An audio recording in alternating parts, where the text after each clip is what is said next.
மனித நேயம். மனித நேயம் என்றால் என்ன? மனிதனை மனிதனாக மதிப்பதே மனித நேயம். ஏனென்றால் இன்றைய காலத்தில் மனிதனை மனிதனாக மதிப்பதில்லை.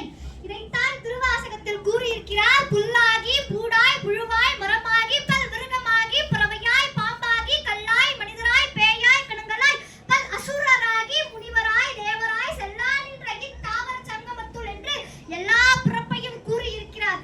ஆனால் மனிதன் என்ற மாபெரும் பிறவியை இறைவன் கொடுத்தது எதற்கு என்றால் மனிதனை மனிதனாக மதிக்க வேண்டும் என்பதற்காகத்தான். ஏனென்றால் மனிதன் என்பது சாதாரண பிறவி அல்ல. மனித நேயம் என்றால் என்ன? இதைத்தான் கூறுகிறார் கணியன் பூங்குன்றனார் அவர்கள். யாதும் ஊரே யாவரும் கேளு தீதும் நன்றா பிரார்த்தனா வாரா என்று கூறியிருக்கிறார். ஏனென்றால் இவ்வுலகில் இருப்பவர்கள் அனைவரும் நம்முடைய உறவினர்கள். இவ்வுலகில் உள்ள அனைத்து மனிதர்களும் என்னுடைய சொந்தங்கள் என்று கூறுகிறார். அதனால்தான் இக்காலத்தில் கூட ஏதோ ஒரு வீட்டில் திண்ணை வைத்து கட்டும் பழக்கம் இன்றைய காலகட்டத்திலும் இருக்கிறது என்று கூற போனால் அங்கே மனித நேயம் வாழ்ந்து கொண்டிருக்கத்தான் இருக்கின்றது. அது மட்டுமல்லாமல் ஜாதி மதம் இனம் என்ற வேறுபாடு இல்லாமல் ஒரு மனிதன் இருப்பாயெனில் அதுவே ஒரு வகையான மனித நேயம் என்று என்னுடைய தனிப்பட்ட கருத்து ஆகும். ஏனென்றால் மனித நேயம் என்பது இன்று பலரிடத்தில் இல்லாவிட்டாலும் இன்று நம்மிடத்தில் ஏதோ எங்கோ ஒரே ஒரு இடத்திலாவது வாழ்ந்து கொண்டிருக்கிறது. ஏனென்றால் திருமூலர் திருமந்திரத்தில் மிக அழகாக குறிப்பிடுகிறார். என்னவென்றால் யாவர்க்குமா முறைவர்க்கு ஒரு பச்சிலை, யாவர்க்குமா முறைவர்க்கு ஒரு பச்சிலை, யாவர்க்குமா பசுவுக்கு ஒரு வாயுரை, யாவர்க்குமா உண்ணும் போது ஒரு கைப்பிடி, யாவர்க்குமா பிறருக்கு இன்னுரை தானே. நீ இறைவனுக்கு ஒரு பச்சிலையாவது வை, பசுவுக்கு ஒரு வாயுரையாவது கொடு. உண்ணும் போது ஒரு பிச்சைக்காரன் வருகிறார் என்றால் உன்னுடைய தட்டிலிருந்து ஒரே ஒரு கைப்பிடி, நீ முழுவதையும் கொடுக்க வேண்டாம், ஒரே ஒரு கைப்பிடியாவது கொடு, பிறருக்காவது உதவி செய். இதைத்தான் 2500 ஆண்டுகளுக்கு முன்பே திருமூலர் அவர்கள் திருமந்திரத்தில் மிக அழகாக குறிப்பிடுகின்றார்.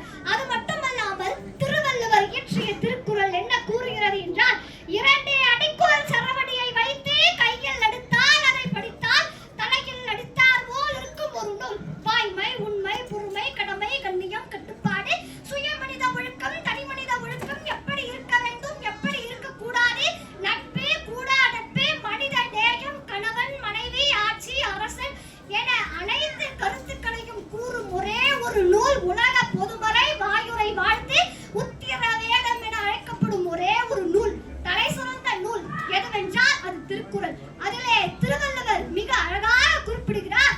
என்னவென்றால் பிறப்புக்கும் எல்லா உயிர்க்கும் அனைவரும் சமம். நாம் பிறப்பினால் அனைவரும் சமம்தான். ஆனால் அவரவர் செய்யும் செயல்களில் தான் மாற்றம் இருக்கிறது என்று கூறுகிறார். வள்ளல்வர்மார் கூறுகிறார், வாடிய பயிரை கண்டபோதெல்லாம் வாடினேன். அதற்காக தான் சத்திய தர்ம சாலை வடலூரிலே 1867ஆம் ஆண்டிலே அவர் நிறுவினார்.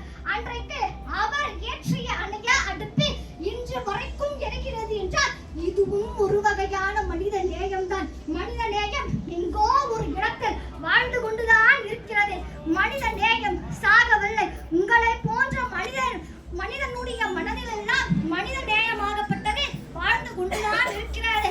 நாம் சாலையோரத்தில் ஒருவர் மயக்கமுற்று இருந்தால் இவர் பெயர் என்ன, இவர் ஊர் என்ன, இவர் முகவரி என்ன என்று இதையெல்லாம் எதிர்பார்த்தான் நாம் உதவி செய்கிறோம். ஐயோ என்னவென்று தெரியவில்லையே என்று நாம் ஒரு இரக்க உணர்வோடு நம் வீட்டில் ஒருவராக நினைத்து நாம் உதவி செய்கிறோமே, இதுவும் ஒரு வகையான மனித நேயம்தான். இத்துணை நேரம் இங்கு அமைதியாக அனைவருடைய பேச்சையும் கேட்கிறீர்கள் எல்லாம், இதுவும் ஒரு வகையான மனித நேயம்தான். ஆகவே மனித நேயம் என்பது அனைத்து மனிதர்களிடமும் வாழும் ஒரு மகத்தான பண்பாகும். அது மட்டுமல்லாமல் மனித நேயத்தை உங்களை போன்ற மனிதர்களிடத்தில் தான் அதிகமாக உள்ளது. வணங்கி முடிப்பது தமிழினரம், வணங்குவது என் இரு கரம் என கூறி விடைபெறுகிறேன். நன்றி, நன்றி. வல்லின எழுத்துக்களை வல்லினமாகவே கூறிய செல்வி சா ராதிகா அவர்களுக்கு வாழ்த்துக்கள். மனித நேயத்தை பற்றிய ஒரு கவிதை நினைவுக்கு வருகிறது. வீட்டின் பெயரோ அன்னை இல்லம், அன்னை இருப்பதோ அனாதை இல்லம். இதுதான் மனித நேயமாக இன்றைக்கு நாட்டிலே இருந்து கொண்டிருக்கிறது. அகற்றப்பட வேண்டிய மனித நேயம் அது.